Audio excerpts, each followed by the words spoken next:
स्वर्गीय श्रद्धेय श्री नरेश झिपरू देसले यांच्या पवित्र स्मरणार्थ हिंदवी स्वराज्याचे संस्थापक श्री छत्रपती शिवाजी महाराज यांचे जयंती प्रित्यर्थ भव्य पुतळा अनावरण व पूजन सोहळा संपन्न।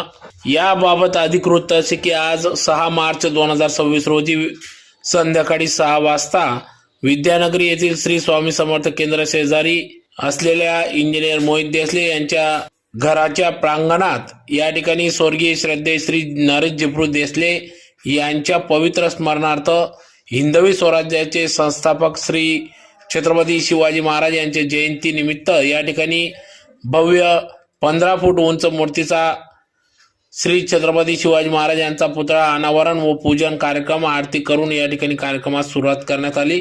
तर प्रसंगी या ठिकाणी आलेले सर्व पदाधिकारी यांचा सन्मान सत्कार कार्यक्रम देखील पार पडला। तर यावेळेस श्री छत्रपती शिवाजी महाराज यांचे जीवनावरील प्रेरणादायी व्याख्यान या ठिकाणी पार पडले।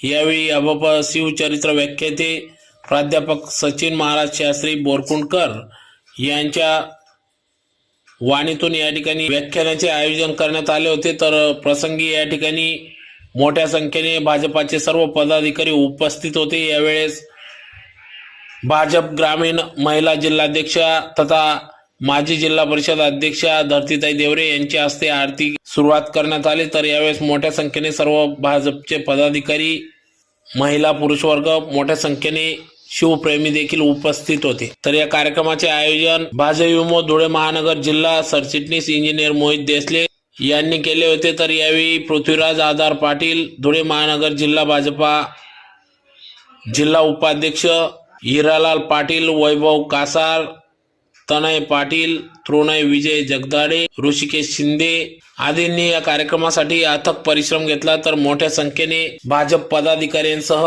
शिवप्रेमी या ठिकाणी उपस्थित होते।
महापराक्रमी महातेजस्वी ज्ञान गोविंद रुद्रावतार धर्मशास्त्र प्रकांड पंडित आलमगीर गर्व हरणकार अष्टभाषा जानकार लेखनी तेज धारधार बुधभूषण निषादक सदकार हिंदवी स्वराज्य विस्तारक पादपाशाही संहारक श्री शहाजी सुपुत्र धर्मवीर धनाधिपती कर्मवीर कुलाधिपती राजवीर यशाधिपती सौराज्य महामेरू सर्वगुण संपन्न अष्टपेलू राजाधिराज श्री श्री श्री छत्रपती संभाजी महाराजांचा छत्रपती संभाजी महाराजांचा छत्रपती संभाजी महाराजांचा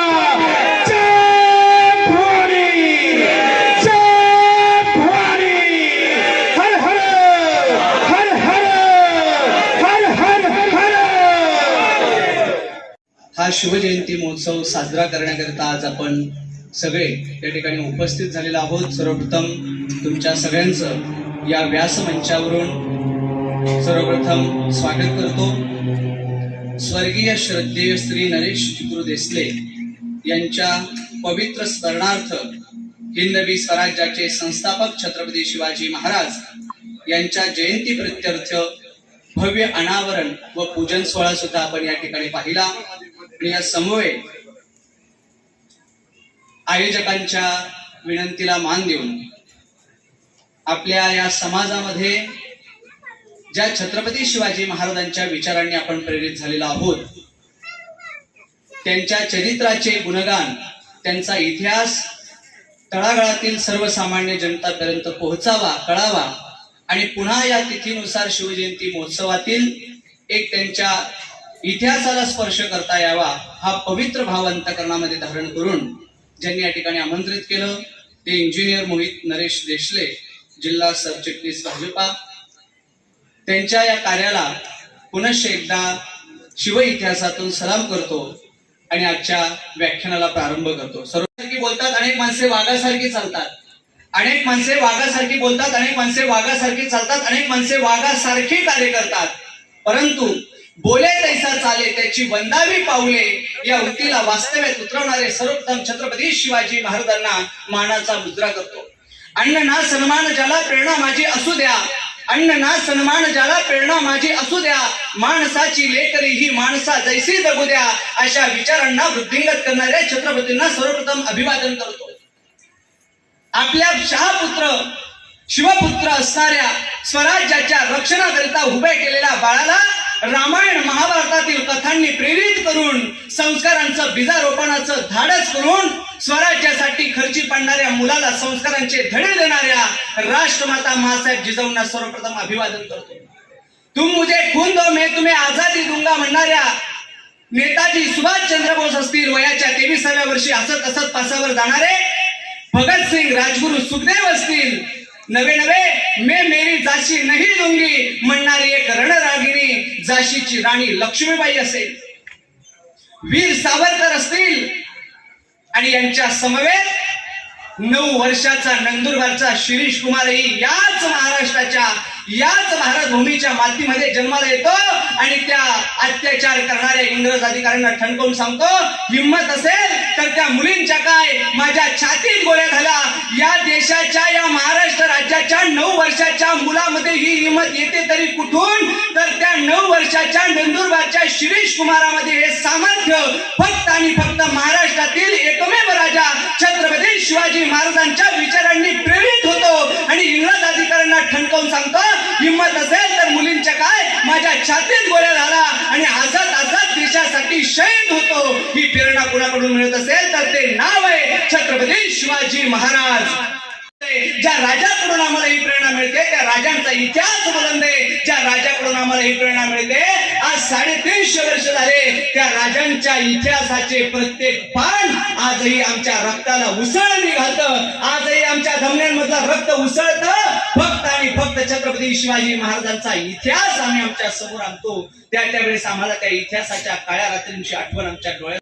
वेळ बदलला, बदलत्या स्वरूपाप्रमाणे माणसे बदलली. पूर्वी रस्ते साधी होते, माणसे सुद्धा साधी होती, आता रस्ते डांबरीकरणाची झाली आणि माणसे सुद्धा डांबरट झाली. ज्या छत्रपती शिवाजी महाराजांचा इतिहास आम्ही मोठ्या आनंदाने श्रवण करावा, ज्या छत्रपती शिवाजी महाराजांच्या चरित्रामधून आणि आमच्या जीवनाची वाटचाली सुदृढ करावी, त्या छत्रपती शिवाजी महाराजांच्या विचारसारणीची आज आमच्या तरुणांच्या बुद्धीला कुठेतरी गंज लागलाय की काय याचे आम्हाला प्रश्नचिन्ह उभे राहतात.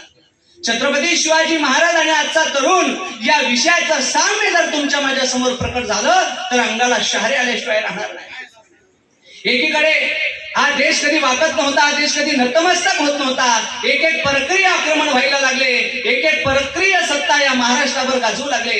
एकीकडे महाराष्ट्राच्या या पवित्र पावन मातीमध्ये सकाळच्या मंगल भूपाळ्या वासुदेवाच्या नावाने चालत होत्या, मंदिरांवर भगवी पताका डौलत होती, अंगणामध्ये तुळस, गोठ्यात गाय आणि सर्वीकडे मंगलमय वातावरण झालेलं होतं. याच महाराष्ट्रावर एका काल यवनाची वक्रदृष्टी पडली. अल्लाउद्दीन खिलजी गोड्यांच्या टापांचा खडखडाट करत, आळवांचा शस्त्रांचा खणखणाट करत, बेफाम दौडत आपल्या सैन्यानिशी या महाराष्ट्रावर येऊन धडकला आणि सर्वप्रथम अधपात करायला सुरुवात केली. पंढरपूरच्या मंदिराचा कळस फोडला, तुळजापूरच्या भवानीवर प्रहार केला, तुळजापूरच्या भवानी मातेच्या मंदिरामध्ये या सैतानांनी गाय कापली. या सैतानांच्या अत्याचाराच्या पद्धती नरक यातनेपेक्षाही अत्यंत भयंकर यातना देणाऱ्या पाशवी असत. यांच्या अत्याचारांच्या पद्धती कोणी यावं आपल्या घरांमध्ये शिरावं, आया बहिणींना उरपडून काढावं, त्यांचे भर चौकामध्ये नग्न अवस्थेत विटंबना करण्याचं पापही या सैतानांनी केलं. शेती बेचिराग करणे, गावांना आगी लावणे,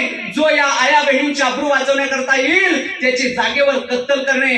अहो, धर्माच्या विषयी आवाज उठवणाऱ्यांच्या डोळ्यामध्ये सळे टाकून त्यांचे डोळे उद्ध्वस्त करण्याचं काम या सैतानांनी केलं. एकीकडे पाच धर्म केवळ डोकून गेला, हेच वादळ पुण्यापर्यंत येऊन पोहोचलं आणि पुण्याच्या गणपतीवर दुर्वा वाहणे इतकं सुद्धा कोणी उरलं नाही. ज्या पुण्यामध्ये सकाळी वासुदेवाच्या भूपाळ्या ऐकायला येत होत्या, ज्या पुण्यामध्ये गोठ्यामधील गायीचे आंबरडे ऐकायला येत होती, ज्या पुण्यामध्ये सगळीकडे मंगलमय आणि सुसंगत वातावरण पाहायला मिळत होतं, त्याच पुण्यामध्ये आज स्मशानभूमीसारखी वातावरण या सैतानांनी केलं. आगी लावल्या, शेती बेचिराग केली, आया बहिणींची अब्रू लुटली, परंतु त्यांच्या विरोधात आवाज उठवण्यासाठी कुणाचं सामर्थ्य उरलं नव्हतं. पुण्यातून निघणारा हा धूर शिवनेरीच्या किल्ल्यावर असणाऱ्या राष्ट्रमाता राजमाता मासाहेब जिजाऊंच्या कर्णपटलावर वाऱ्याच्या दिशेने घोड्यांच्या टापांनी सळसळत्या वेगाने ही क्रूर बातमी येऊन मासाहेब जिजाऊंच्या कर्णपटलावर पडली आणि जिजाऊ आईसाहेबांचं अंतःकरण पिळवटून गेलं. आईसाहेबांनी आदिशक्ती जगदंबेला प्रार्थना केली, जगदंबे घाल गाईचा पुत्र माझ्या पोटी जन्माला, जो या रयतेचा वाली होईल. जगदंबे घाल गाईचा पुत्र माझ्या पोटी जन्माला, जो या गोरगरीब जनतेला न्याय मिळवून देईल. जगदंबे घाल गाईचा पुत्र माझ्या पोटी जन्माला, जो मंदिरांचा कळस भगवी पताका, अंगातली तुळस आणि माझ्या माय माऊलींच्या कपाळावरचं कुंकू शाश्वत ठेवेल असं शासक माझ्या उजवी जन्माला घाल. अन्यथा श्रीमंत श्री जगद्गुरु तुकाराम महाराज म्हणतात, जननी जने तो ऐसी जने दाता या शूर, जननी जने तो ऐसे जने दाता या शूर, नाही तो वांच बली काहे गमाई अपना नूर. एखाद्या आईनं मुलाला जन्माला घालावा, एक तर तो देशभक्त असावा, एक तर तो हरिभक्त असावा. उगीच छत्रपती शिवाजी महाराजांच्या या पवित्र महाराष्ट्राला कलंकित करणारा नसावा. त्यापेक्षा ती आई वांच राहिली ते बेहतर ठरणार आहे. अहो, आदिशक्ती जगदंबेला आवाज दिला, जगदंबे या महाराष्ट्रावर अत्याचार व्हायलाय, जगदंबे आज या मंदिरांच्या धर्मग्रंथांच्या होळ्या केलेल्या आहेत. कोणीतरी या महाराष्ट्राला वाली हवं, शेतकऱ्यांसाठी रयतेसाठी कोणीतरी आपलं हवंय. आणि आदिशक्ती जगदंबेने केलेला कळस नवस आता वास्तव्यात येण्याची वेळ आली. छत्रपती शिवाजी महाराज बाबाजी यांना झालेला साक्षात्कार आता वास्तव्यात येण्याची वेळ आली. अष्टमाता मासाहेब जिजाऊंना डोहाळे लागू लागले. आम्हाच वाटते वाघिणीचे दूध प्यावे, आम्हाच वाटते रामायण महाभारताच्या कथा श्रवण कराव्या, आम्हाच वाटते भंडारा डोंगरावर जाऊन जगद्गुरु श्रीमंत तुकाराम महाराजांचं कीर्तन श्रवण करावे, आम्हाच वाटते वाघाची सवारी करावी, आम्हाच